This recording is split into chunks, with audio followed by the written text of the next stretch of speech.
Greetings, friends, from the sacred island mountainside in the deep blue Aegean Sea. I bid you all good morning, good afternoon, good evening, wherever you may be. My name is Kurt, and you're listening to the Hellenic Light podcast, where we examine everything Hellenic from a strictly Hellenic point of view.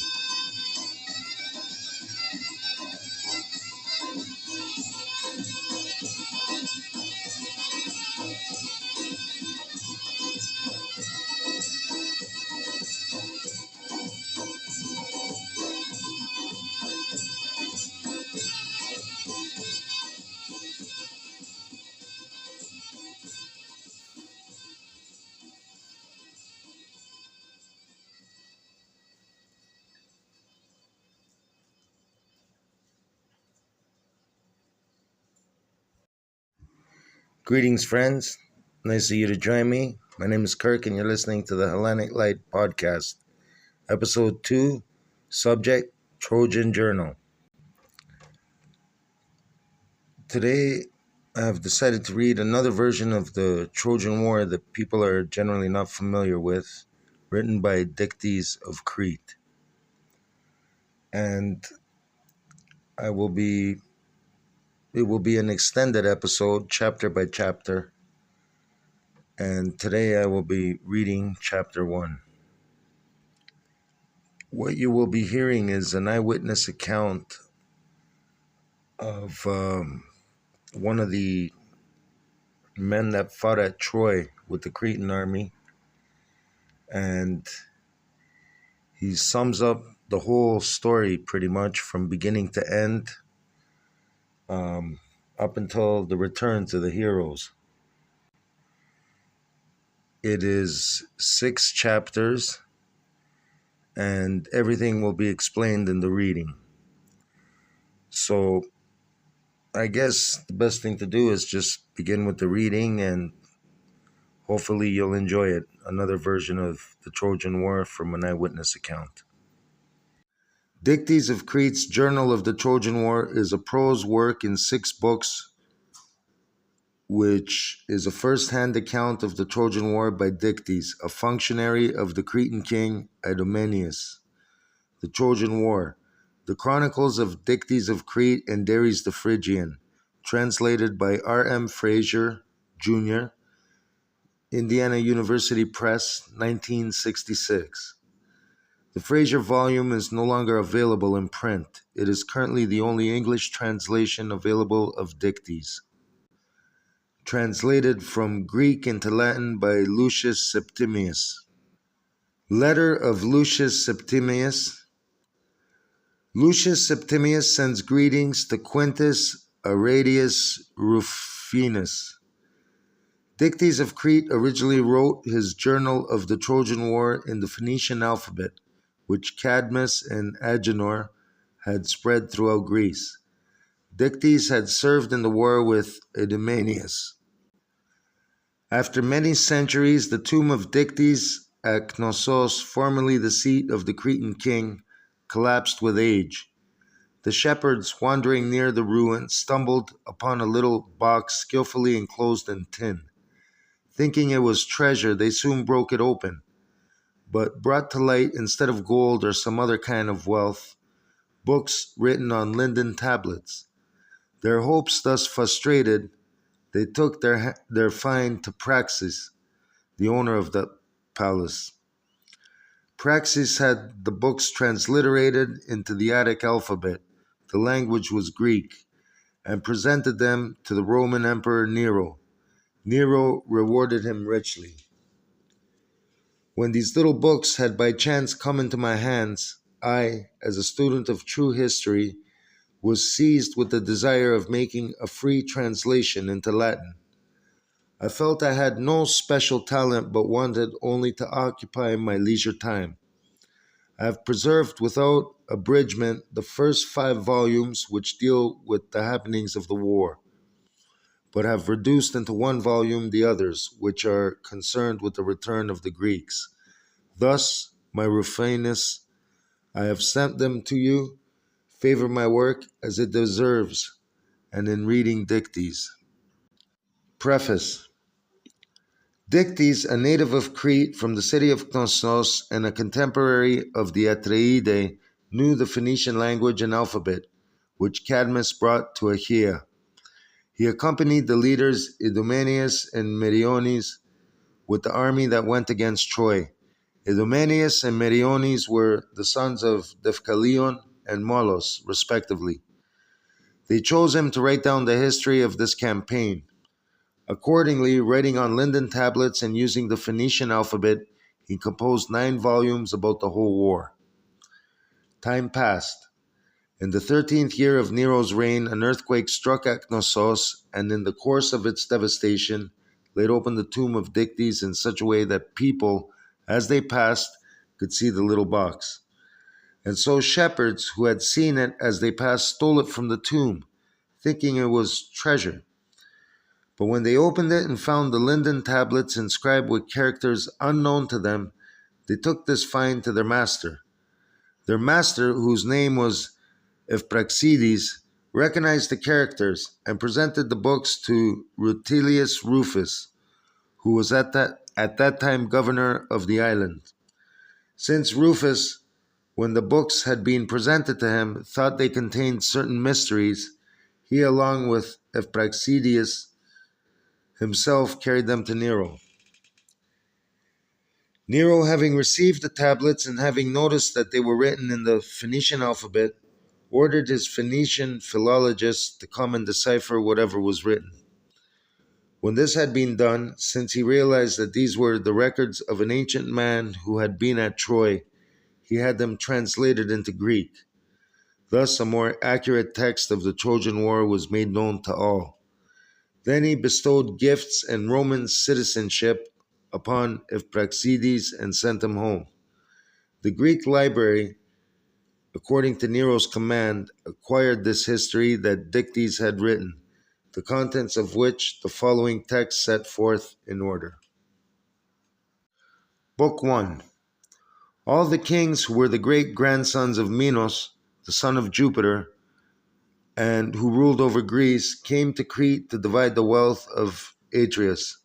Atreus, the son of Minos, when making his last will and testament, had left all his gold and silver, and even his herds to them, for they were his grandsons, the sons of his daughters. Everything was to be equally divided among them, excepting only the rule of his cities and lands. This he bequeathed to Idomeneus, the son of Deucalion, and Meriones, the son of Molos. Among those who came to Crete were Palamedes and Oeax, the sons of Clymene and Naphlios. Also Menelaus and his older brother Agamemnon, the sons of Aerope and Plisthenes, came to get their share. They had a sister, Onyxavia, who at that time was married to Nestor. People often thought that their father was Atreus, because when their real father, Plisthenes, died young without having made a name for himself, Atreus, pitying their plight, had taken them in and brought them up like princes. In the division of Atreus's property, everyone, as befitted his rank, acquired a handsome inheritance. All the descendants of Europa, she was worshipped on Crete with the most elaborate ritual. On learning that the heirs of Atreus had landed, hastened to give them a friendly welcome. Escorting them to the temple, they entertained them lavishly with elegant banquets, offering, in accordance with their ancient customs, many sacrificial victims. Thus, day after day, the kings of Greece delighted in this entertainment. They were, however, even more impressed with the temple of Europa itself. So magnificent was the beauty of this structure, so rich its embellishments. Examining all its marvelous features, they called to mind how Europa's father, Phoenix, and the noble matrons had brought across from Sidon this thing and that.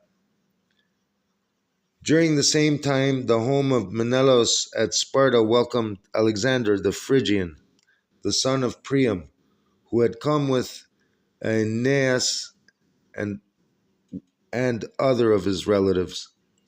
Alexander, taking advantage of Menelaus's absence, committed a very foul crime. Falling desperately in love with Helen, the most beautiful woman in Greece, he carried her off, along with much wealth, and also Aethra and Clymene, being Menelaus's relatives, attended on Helen. A report of this crime came to Crete, but rumor, as commonly happens, spread over the island, making what Alexander had done seem worse than it was. People were even saying that King Menelaus's home had been taken by storm and that his kingdom was conquered. On hearing this news, Menelaus was deeply upset by the abduction of his wife, but he was even more disturbed by the fact that the relatives we mentioned above had wronged him. Palamedes noticed the king, being distraught with wrath and righteous indignation, had lost all power of reason. Accordingly, he rigged the ships and brought them to shore equipped with all their gear, loading as much of Menelaus's inheritance as time under the circumstances allowed, and briefly but appropriately offering his sympathy, he made the king go abroad. And thus, the winds blowing as they desired, they came to Sparta within a few days. Agamemnon, Nestor, and all the other rulers of Greece who were the descendants of Pelops, having heard the news, had already gathered together at Sparta. On learning of Menelaus's arrival, they all assembled together. First, through the barbarity of the deed, demanded immediate vengeance. They decided to send envoys to Troy. Palamedes, Ulysses, and Menelaus were chosen to go, and instructed to complain of the crime and demand the return of Helen and the things they had been carried off. These, on coming to Troy within a few days, did not find Alexander at home, for when he had sailed from Sparta, hastily and taking no thought of the weather, the winds had forced him to Cyprus. After obtaining some ships, he had then gone to Phoenicia, where the king of the Sidonians received him kindly. But he treacherously slaughtered the king at night, and venting against that criminal lust he had shown at Sparta, pillaged the palace. He shamelessly ordered his men to seize everything, the purpose of which was to show the royal magnificence, and carry it off to the ships. The Sidonians, however, who escaped the general destruction, raised a huge tumult, bewailing the fate of their ruler. All of their people rushed to the palace, and then, arming themselves as best they were able, rushed to the ships, for Alexander had already seized whatever he wanted and now as hastening to sail. A raging battle arose, and very many men fell on both sides. While the Sidonians fought fiercely in the cause of their murdered king, the Trojans strove with all their might to keep the booty they had gained. 2 of their ships were fired, but finally, after a terrible struggle, they freed the others, and thus having broken the strength of their foe, they escaped. Meanwhile, at Troy, one of the envoys, Palamedes, he was known as a skillful adviser and diplomat, prevailed upon Priam to let him speak at a meeting of the council. First, he made his complaint describing the criminal way Alexander had broken the ties of mutual friendship. Next, he warned of the horrible conflict that Greece and Troy might have because of this act, citing, among other examples, the feud between Elis and Pelops, who for similar reasons had come to the point of committing their countries to war. And then, comparing the hazards of war with the blessings of peace, he said that he knew that most of the Trojans hated this barbarous crime.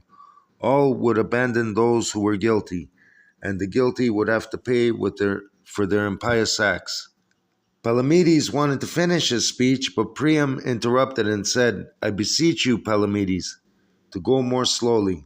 It seems unfair to attack a man who is absent, who, if he were present, might refute the criminal charges you are bringing against him." Thus, Priam ordered Palamedes to defer his complaint until Alexander arrived. He had noticed everyone who was present in the council being moved by Palamedes' speech. Though they were silent, nevertheless they showed by their faces that they were condemning the things Alexander had done. Palamedes was making his points with marvelous eloquence, and there was a certain indescribable force in the moving tone of his speech. Then the council broke up for that day. The envoys went home with Antenor, happy to be his guests. He was a gracious host, and a man who, more than anyone else, loved the good and the true. Several days having passed, Alexander came with the companions we mentioned above, and also with Helen. Upon his arrival, all the people showed their disgust at what he had done. Some cursed the evil precedent he had set, others bewailed the injustice Menelaus had suffered, and finally, disgusted and angry, they raised a revolt. Priam, alarmed by this turn of events, called together his sons and asked what course they advised. They answered unanimously that, no matter what happened, Helen should not be returned. They saw no doubt that if this were done, they would lose all the great wealth with which she had come. Furthermore, they had fallen in love with the beautiful women who had come with Helen and had already set their hearts on marrying this or that one. Being barbarians in language and morals, and impatient of weighing their actions or asking advice, they were driven astray by greed for booty and lust. Leaving his sons, Priam called together the elders. After reporting what his sons had decided, he asked each member to give his advice. This was the custom. But before anyone could state his opinion, the princes suddenly broke into the council and, never before had this happened, threatened all the members. They had better not find anyone opposing their will. Meanwhile, all of the people were cursing and crying out against the crime Alexander had committed and against many other similar acts. This caused Alexander, who was reckless because of his lust, to surround himself with his brothers in arms and make an attack on the crowd, for he feared that something might happen to him at the hands of the people. Many were killed, but finally the slaughter was stopped by those who had been in the council, the nobles led by Antenor. Thus the people returned to their homes, their numbers not undiminished, frustrated as to their goals and held in contempt. On the following day, King Priam, at the insistence of Hecuba, went to Helen. Greeting her kindly, he urged her to feel well disposed and asked who she was and what was her family. She answered that she was Alexander's relative and more closely akin to Priam and Hecuba than to the sons of Pleisthenes. She went through the whole list of their ancestors. Danaus and Agenor were her progenitors, respectively, of Priam's line and of hers. The daughters of Danaus were Hesione, who had given birth to Electra by Atlas. Electra had given birth to Dardanus by Jupiter, and from Dardanus was the descendant Tros, and in order of succession the other kings of Troy. As for Agenor, he had begotten Taigete, and she had given birth to Lacedaemon by Jupiter. Lacedaemon had begotten Amyclas, and he had begotten Argalos, the father of Oivalos. It was well known that Oivalos was the father of Tyndareus, and he, it seems, was her father. She also recited the relation of her mother's family with Hecuba, for the son of Agenor, Phoenix, was the ancestor both of Leda and of Hecuba's father, Demas.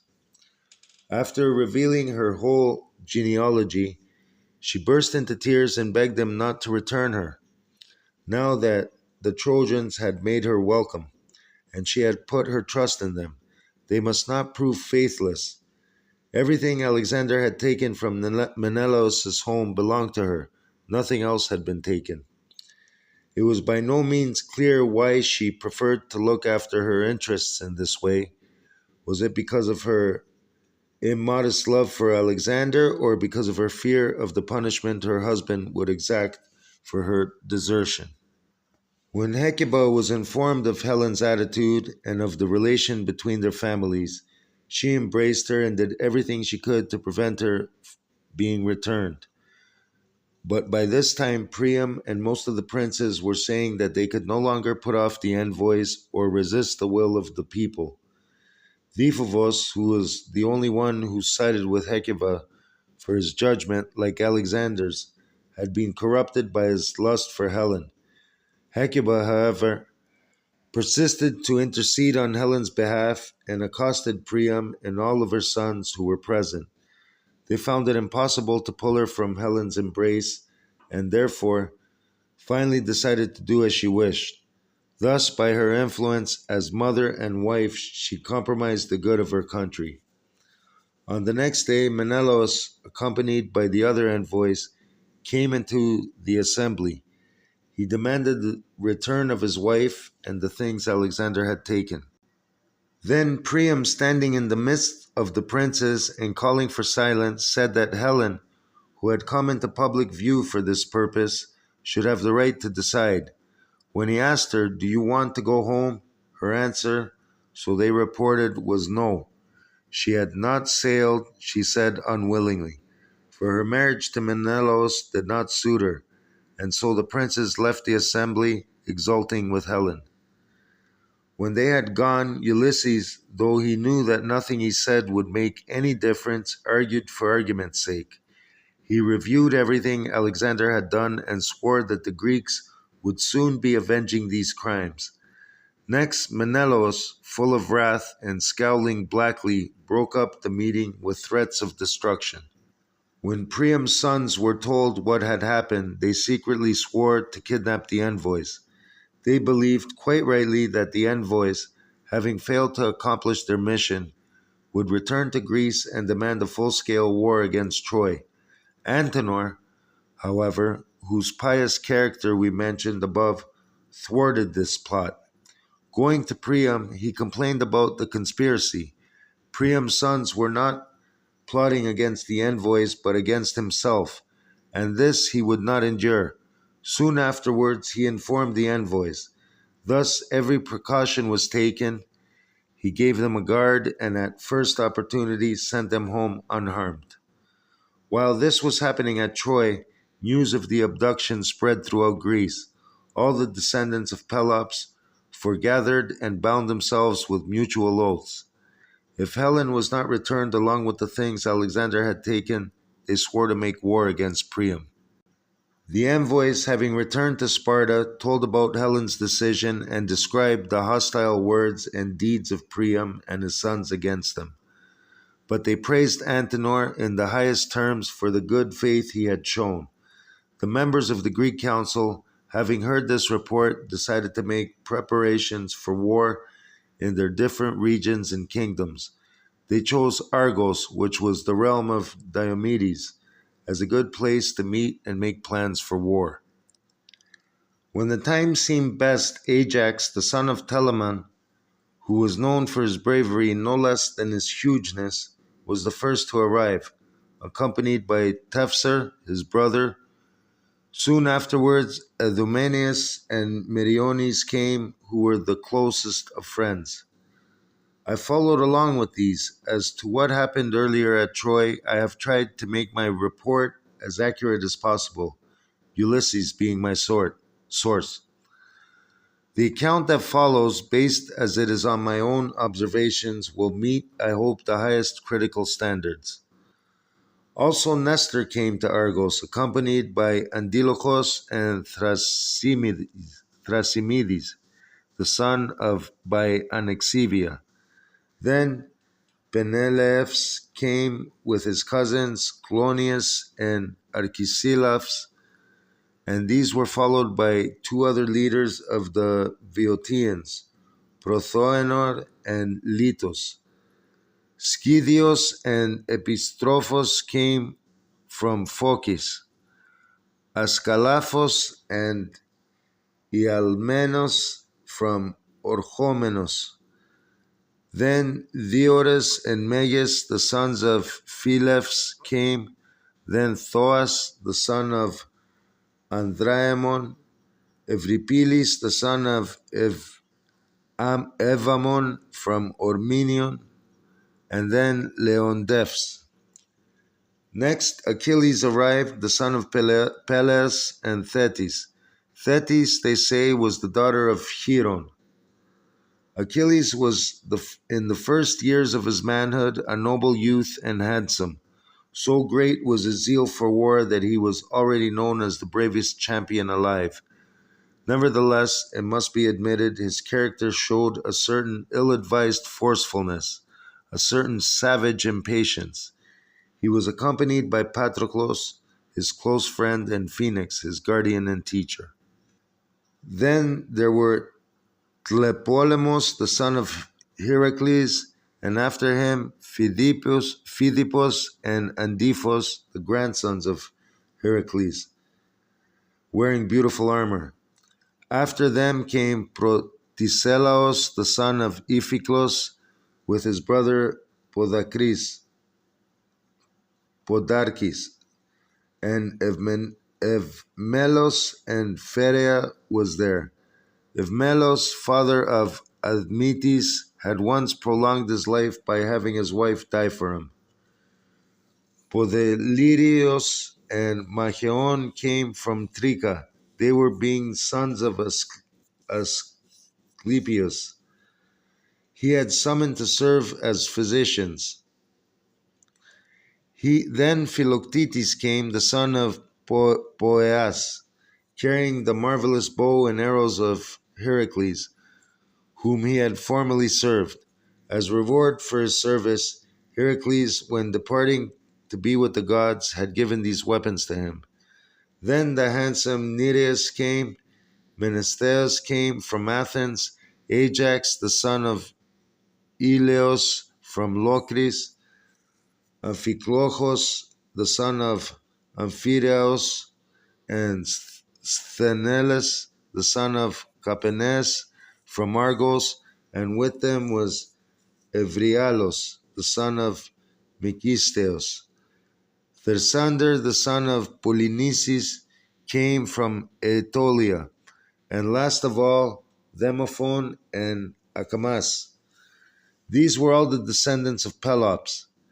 They were followed by a great number of others, coming from various regions, some being retainers of kings and others rulers themselves. It seems quite useless, however, to give a list of their names. When all had assembled at Argos, Diomedes supplied their needs and made them at home. Agamemnon distributed a great amount of gold he had brought from Mycenae, and this increased their yearning for war. Then they decided unanimously to seal their alliance as follows. Calchas the prophet, the son of Thestor, having ordered a hog brought into their midst, cut it in half and set the parts towards east and west. Then he commanded them all to draw their swords and pass through the victim, thus smearing their blades with the blood of the hog, and completing the other rites as required. They bound themselves to war against Priam. They swore to fight until Troy and Priam's whole kingdom was utterly destroyed. After taking this oath and purifying themselves with ablutions, they sacrificed many victims to Ares and Concord, seeking the aid of these gods. Then they decided to appoint a commander-in-chief. Accordingly, in the temple of the Argive Hera, everyone, having received a ballot, wrote in Phoenician letters the name of the man he thought would make the best leader. Agamemnon was chosen, and thus, with the hearty approval of each and every one, he took upon himself the command of the forces. He deserved this position for two reasons. First, he was the brother of the man for whose sake they were fighting, and second, he was considered the wealthiest and most powerful king in Greece. Then they appointed Achilles, Ajax, and Phoenix to be the leaders in charge of the fleet, and gave Palamedes, Diomedes, and Ulysses joint command of the army in camp. that is, the routine duties of the day and the watches of the night. Having made these arrangements, the Greeks departed to their different kingdoms to get ready their forces and equipment for war. Zeal for war inflamed all Greece during the following period. Within 2 years, everything was ready: weapons for defense and offense, and horses and ships. The men had accelerated their work, some acting with natural zest, others to rival the glory their comrades were gaining. They felt understandably enough that their most important task was the construction of the great naval force. The many thousands of soldiers, when once they had gathered from everywhere, must not be delayed for want of a fleet.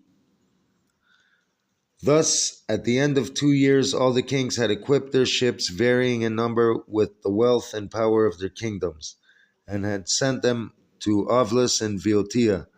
This was the place they had chosen. Agamemnon assembled a fleet of 100 ships from Mycenae, in addition to 60 others from the various cities under his power. He put Agapenor in charge. Nestor equipped a fleet of 90 ships. Menelaus had 60 ships from all Lacedaemon. Menesteus 40 from Athens.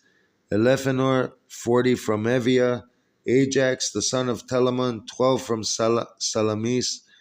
Diomedes 80 from Argos. Ascalaphos and Ialmeneus 30 from Orchomenes. Ajax, the son of Ilios, 40. Archesilaos, Prothoenor, Peneleos, Litos, and Clonios, 50 from all Boeotia. Schedios and Epistrophos, 50 from Phocis. Thalpios and Diores, along with Amphimachos and Polyxenes, 40 from Elis and the other cities of this region. Thoas, 40 from Aetolia. Megis, 40 from Dilichium and the islands of the Echnades. Idomeneus and Meriones, 80 from all Crete. Ulysses, 12 from Ithaca. Prothous, 40 from Magnesia. Tlepolemos, 9 from Rhodos and the other islands about. Evmelos, 11 from Pheria. Achilles, 50 from Pelasgia and Argos. Nereos, 3 from Simi. Podarches and Protesilaos, 40 from Phylacca and the other places they controlled. Podaliros and Machaon, 30. Philoctetes, 7 from Methona and other cities. Evripilos, 40 from Ormenion. Genios, 22 from Perchavia. Leondeos and Polypoetes, 40 from the regions. Philippos and Antiphos, 30 from the islands of Kos and Krapathos. Thersandor, the son of Polynices, as we mentioned above, 50 from Thebes. Calchas, 20 from Acarnania. Mopsos, 20 from Colophon, and Epios, 30 from the islands of the Cyclades. They filled their ships with large amounts of grain and other necessary goods. Agamemnon had, of course, ordered them to do this, that so huge a military force might not be harassed with the lack of supplies. In addition to this huge armada, there were many horses and war chariots, their numbers being large, considering the lack of good pasture in Greece. The infantry, however, far outnumbered the cavalry. Also, there were many technical experts who were necessary to maintain and operate the ships. During this time, we were unable, either by bribery or by influence of Phallis, the king of the Sidonians, to entice the Lycian Sarpedon to follow our alliance.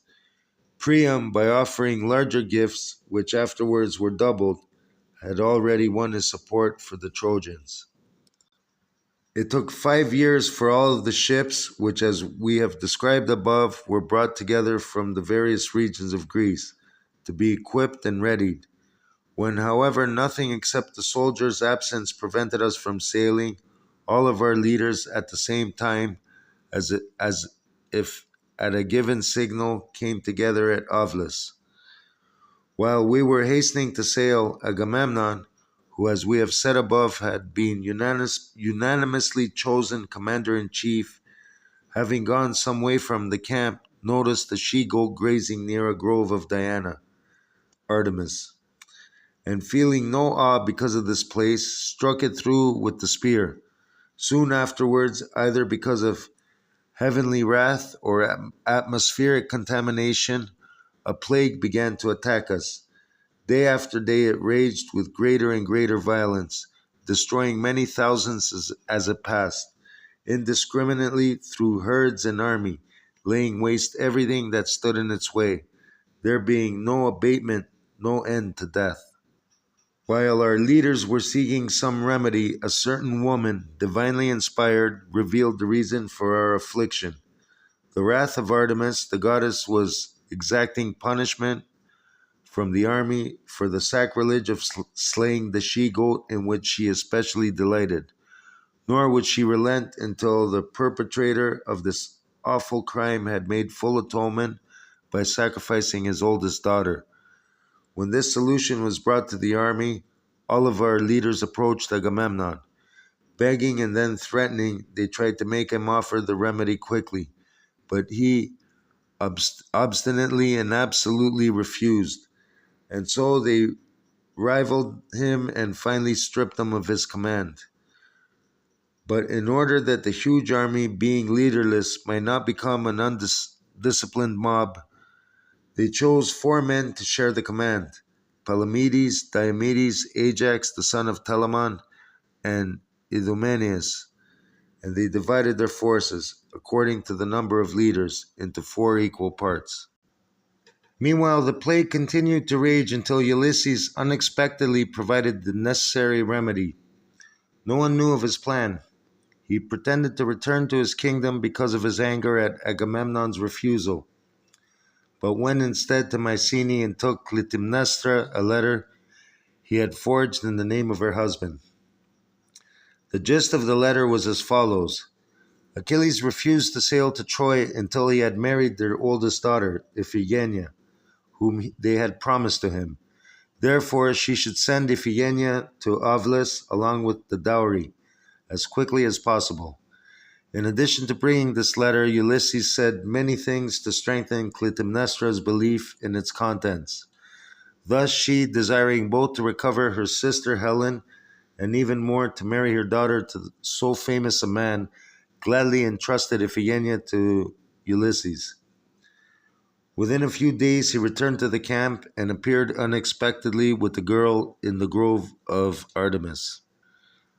When Agamemnon knew what had happened, he wanted to flee, either because of his love for his daughter or because he wanted no part in so criminal a sacrifice.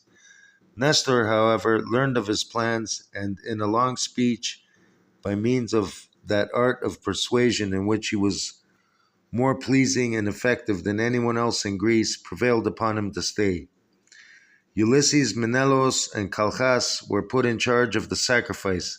Everyone else was kept at a distance. When they had begun to adorn the girls, suddenly, lo and behold, the day began to darken. Thunder roared and lightning flashed. Earth and sea were shaken.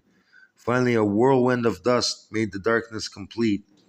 Soon afterwards, rain and hail poured down. This ghastly disturbance, which showed no signs of abatement, threw Menelaus and the other officiants into confusion. They were caught between their fear and perplexity.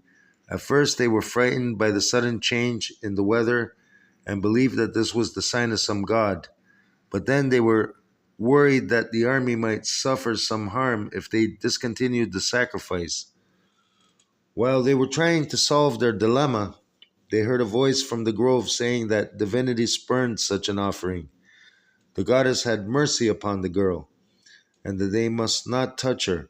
As for Agamemnon, after his victory at Troy, his wife would see to his adequate punishment.